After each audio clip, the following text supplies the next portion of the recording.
സുഭാഷിതങ്ങൾ 7-ാം അധ്യായം 1 മുതൽ 27 വരെയുള്ള വചനങ്ങൾ. മകനെ, എൻ്റെ വാക്കുകൾ അനുസരിക്കുകയും എൻ്റെ കൽപ്പനകൾ നിധി പോലെ കാത്തു സൂക്ഷിക്കുകയും ചെയ്യുക. എൻ്റെ കൽപ്പനകൾ പാലിച്ചാൽ നീ ജീവിക്കും. എൻ്റെ ഉപദേശങ്ങൾ കൺമണി പോലെ കാത്തുകൊള്ളുക. അവ നിന്റെ വിരലുകളിൽ അണിയുക, ഹൃദയഫലകത്തിൽ കൊത്തിവെക്കുക. ദുശ്ചരിതയായ സ്ത്രീയിൽ നിന്ന്, മൃദുലഭാഷണം നടത്തുന്ന സ്വൈരിണിയിൽ നിന്ന് നിന്നെ തന്നെ സംരക്ഷിക്കാൻ ജ്ഞാനത്തോട് നീ എൻ്റെ സഹോദരിയാണെന്നും ഉൾക്കാഴ്ചയോട് നീ എൻ്റെ ഉറ്റ സുഹൃത്താണെന്നും പറയുക. ഞാൻ വീടിൻ്റെ ജനാലയ്ക്കിൽ നിന്ന് വിരിക്കിടയിലൂടെ വെളിയിലേക്ക് നോക്കി. ശുദ്ധഗതിക്കാരായ യുവാക്കളുടെ കൂട്ടത്തിൽ ബുദ്ധിശൂന്യനായ ഒരുവനെ ഞാൻ കണ്ടു. അവൻ വഴിക്കോണിൽ അന്തിമിനുക്കത്തിൽ രാത്രിയുടെയും ഇരുളിൻ്റെയും മറവിൽ അവളുടെ വീട്ടിലേക്കുള്ള വഴിയിലൂടെ നീങ്ങിക്കൊണ്ടിരുന്നു. അപ്പോൾ കുടിലഹൃദയയായ അവൾ വേശ്യയെപ്പോലെ ഉടുത്തൊരുങ്ങി അവനെതിരെ വന്നു. അവൾ ഉച്ചത്തിൽ സംസാരിക്കുന്നവളും തന്നിഷ്ടക്കാരിയുമാണ്. അവൾ വീട്ടിൽ ഉറച്ചിരിക്കാറില്ല. തെരുവിലും ചന്തയിലും ഓരോ മൂലയിലും മാറി മാറി അവൾ കാത്തിരിക്കുന്നു.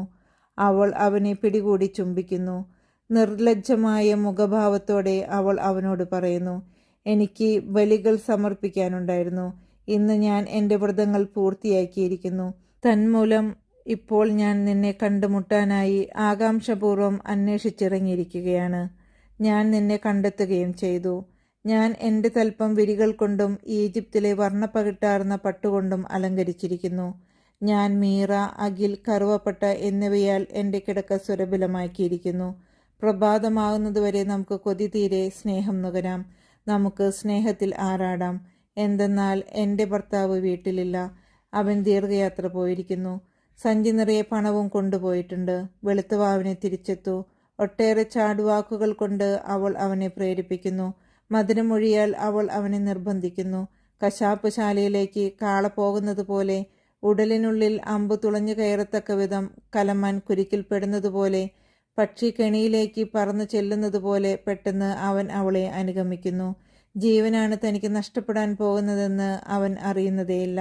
ആകയാൽ മക്കളെ, ഞാൻ പറയുന്നത് ശ്രദ്ധിച്ചു കേൾക്കുവിൻ.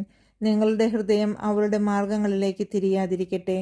നിങ്ങൾ അലഞ്ഞു തിരിഞ്ഞ് അവളുടെ വഴികളിൽ ചെന്ന് പെടാതിരിക്കട്ടെ. എന്തെന്നാൽ അനേകം പേർ അവൾക്കിരയായി നിലം പതിച്ചിട്ടുണ്ട്. അതെ, അവൾ മൂലം ജീവൻ നഷ്ടപ്പെട്ടവർ അസംഖ്യമാണ്.